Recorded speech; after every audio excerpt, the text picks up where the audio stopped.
Vector product में vector product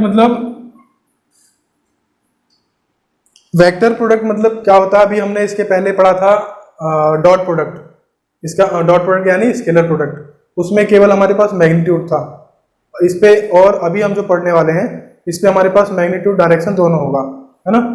और अगर आप लोगों ने भी पिछला वीडियो नहीं देखा है डॉट प्रोडक्ट के बारे में तो जाके वहां देखें, उसके बाद इसको समझें।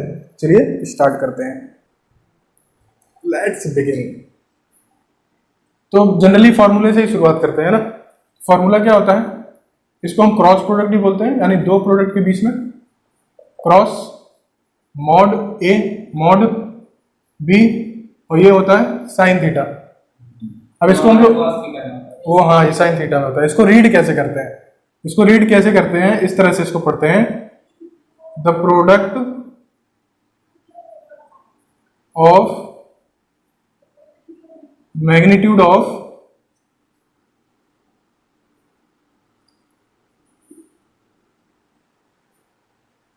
both vector and sine angle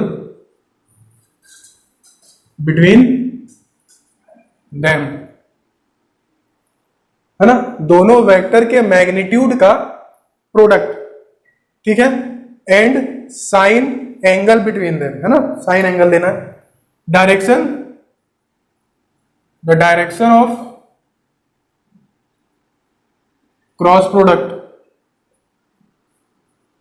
is always perpendicular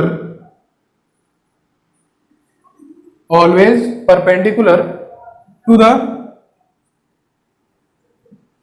plane of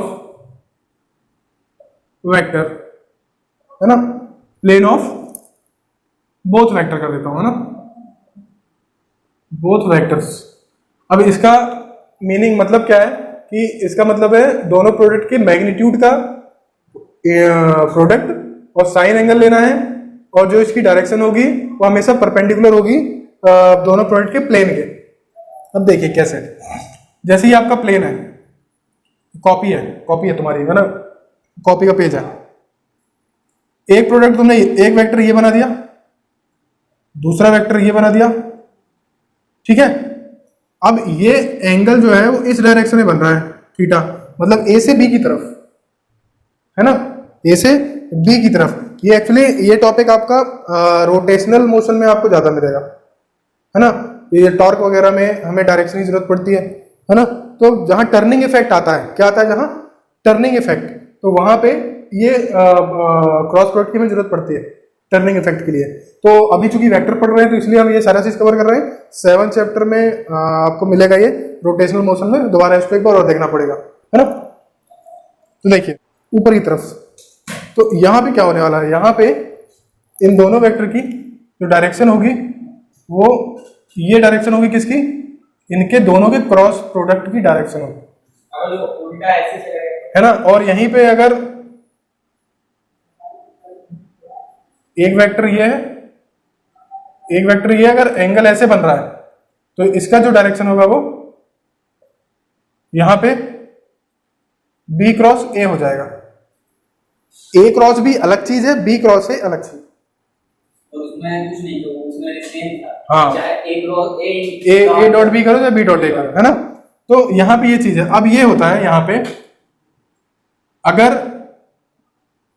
anti clock wise होगा तो अपवर्ड डायरेक्शन होगा क्रॉस प्रोडक्ट का। अगर एंगल का मूवमेंट एंटी क्लॉकवाइज मतलब इस तरह घूमेगा, इस तरह से ऐसे उल्टी दिशा में, है ना। और अगर इस तरह घूमेगा तो क्लॉकवाइज मतलब डाउनवर्ड डायरेक्शन में होगा। डाउनवर्ड डायरेक्शन में कौन होगा, क्रॉस प्रोडक्ट होगा। क्लियर है। तो ये चीजें हैं, इन दोनों चीजों को लिखो। और हम लोग इसका अब क्या समझेंगे, इसका मतलब क्या है, ए क्रॉस बी का, बी क्रॉस ए का जियोमेट्रिकल मीनिंग क्या निकलता है इसका, तो इसको लिखो फिर आगे बढ़ते हैं।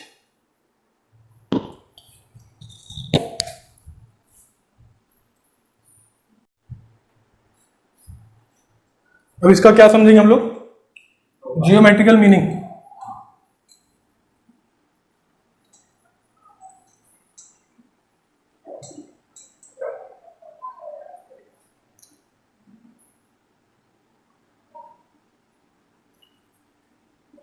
Geometrical meaning of cross product. इसका जियोमेट्रिकल मीनिंग क्या होता है कि भाई अगर कोई दो वेक्टर है, एक वेक्टर ये है, एक वेक्टर ये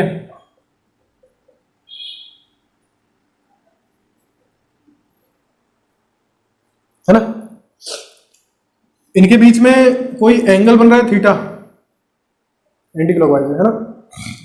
ए क्रॉस बी क्या होता है, मॉडुलस ए वेक्टर का और बी साइन थीटा, है ना। अच्छा, ये अगर मैं इस चीज को ऐसे लिख दूं क्या दिक्कत है, कोई दिक्कत नहीं है ना। अच्छा, पैरेललोग्राम लॉ से अगर मैं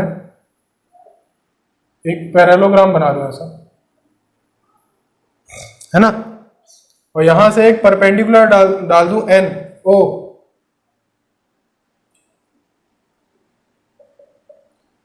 क्या डाल दिया मैंने, परपेंडिकुलर, ठीक है। ये तो ए क्रॉस ये निकला। अब मैं इस ट्रायंगल के थ्रू अगर मैं साइन थीटा निकालूं, M N upon O N होगा, होगा नहीं होगा। अच्छा, इस ए को मैं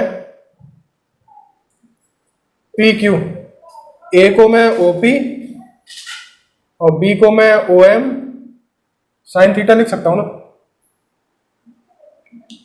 भाई। ए वेक्टर है तो ओ से पी तक है ना ये वेक्टर, ओ से एम तक है बी वेक्टर, तो बी वेक्टर डायरेक्शन है भाई, मैग्नीट्यूड तो यहां से लेके यहां तक है ना, ठीक है। साइन थीटा निकालूं तो यहां से ओ एन नहीं होगा, ओ साइन थीटा क्या होता है, ओ एम होगा, है ना। अपोजिट साइड अपॉन हाइपोटेनस, है ना।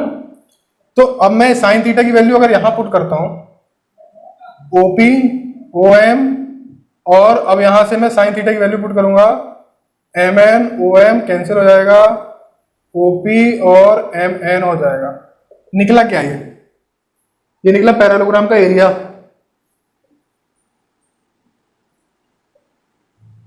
ये होता है ना बेस इंटू हाइट। तो क्रॉस प्रोडक्ट हमें निकाल के क्या देता है, क्रॉस प्रोडक्ट हमें निकाल के देता है दोनों वेक्टर से बनने वाले पैरेललोग्राम का एरिया, है ना। Cross product define the area of parallelogram. Clear है।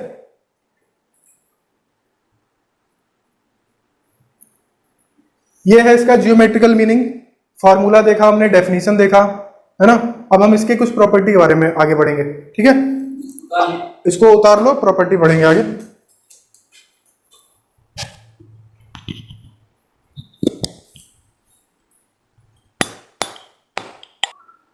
अब आगे, अब हम लोग पढ़ते हैं अगर पैरेलल होगा तो एंटी कम्यूटेटिव में A cross B equal to minus B cross A, क्योंकि एक अपवर्ड जाता है और एक डाउनवर्ड जाता है, तो इसलिए। और डिस्ट्रीब्यूटिव में केवल इनटू हो रहा है, ए क्रॉस बी प्लस सी, तो ए का बी के साथ, बी का सी के साथ, यहाँ कोई दिक्कत नहीं है। ये दोनों सिंपल है। थर्ड वाला पढ़ते हैं। अगर दोनों वेक्टर पैरेलल होंगे, कैसे होंगे, पैरेलल मतलब पैरेलल होंगे थीटा इक्वल टू 0 डिग्री, तो ए क्रॉस बी कितना होगा, मॉड ए मॉडुल ए मैग्नीट्यूड, ए का मैग्नीट्यूड बी का मैग्नीट्यूड कॉस 0 कितना होगा, कॉस 0 1 ए बी। क्लियर है। अच्छा, एंटी पैरेलल होंगे तो एंटी पैरेलल मतलब theta equal to 180 degree, A cross B anti parallel तो माइनस 180, तो ए बी कॉस 180 डिग्री कितना हो जाएगा,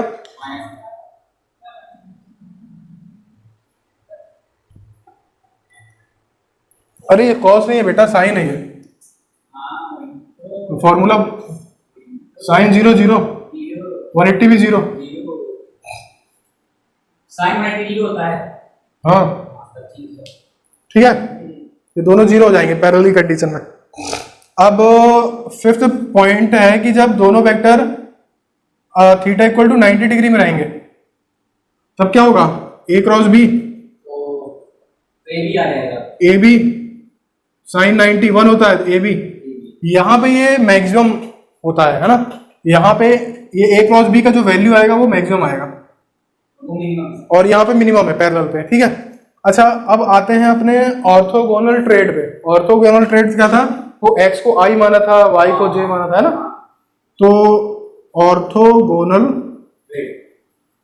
ट्रेड, तो ऑर्थोगोनल ट्रेड में हम अगर, अच्छा इसके पहले एक ये पढ़ते हैं कि अगर मैं ए वेक्टर के साथ ही क्रॉस प्रोडक्ट करता हूं तो क्या होगा, ए बी साइन 0 डिग्री, दोनों के बीच में एंगल तो बनेगा नहीं क्योंकि ए दोनों एक ही है।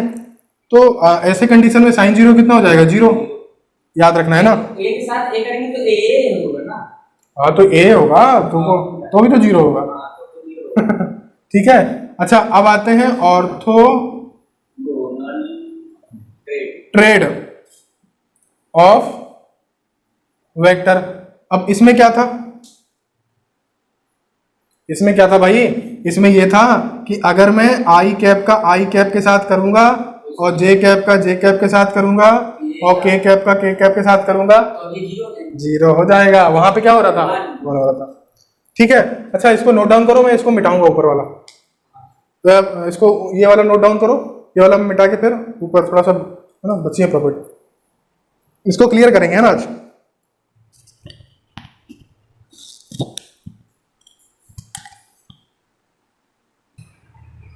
हो गया।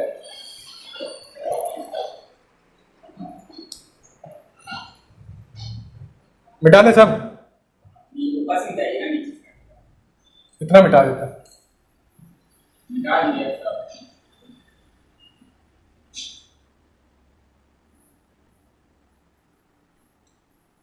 है ना।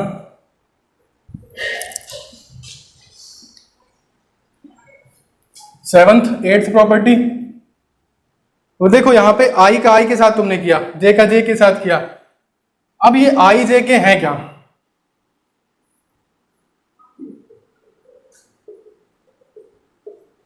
क्लियर है, कोई दिक्कत तो नहीं। और ये सब they are perpendicular to each other,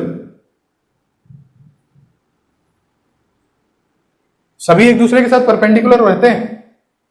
और इसीलिए अगर मैं अभी आई का आई के साथ निकाला तो 0 हो गया, लेकिन आई का जे के साथ निकालूंगा तो 90 डिग्री में देखो कितना था, 1 है ना।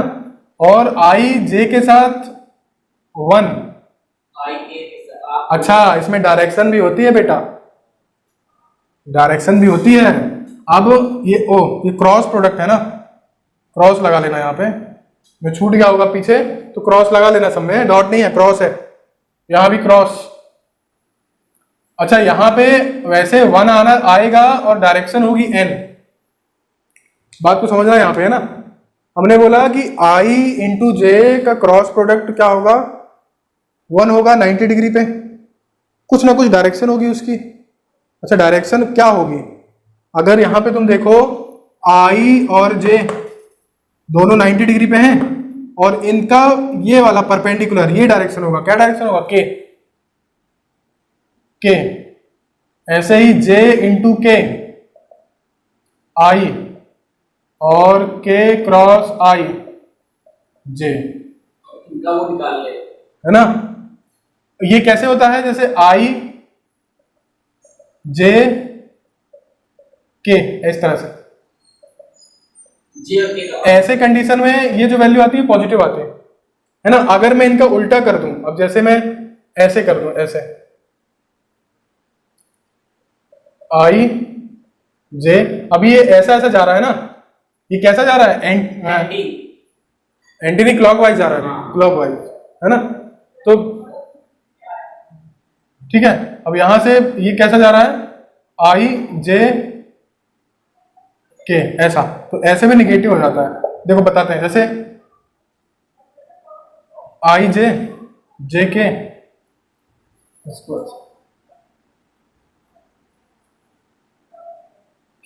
है ना। अभी ये ऐसे किया, अब इसको ऐसा ऐसा ऐसा, तो नेगेटिव हो जाएगा।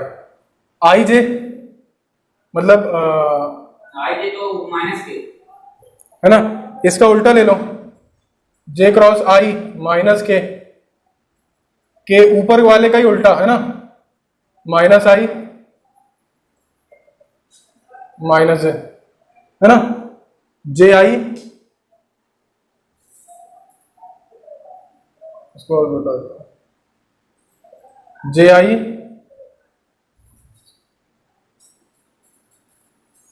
ठीक है। इस तरह से इसका ये फॉर्मूला बनता है, इनको याद रखना है ना, लिख लिए। अब एक लास्ट फॉर्मूला तुम्हारा,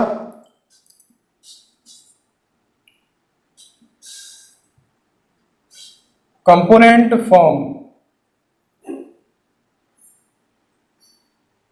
क्रॉस प्रोडक्ट।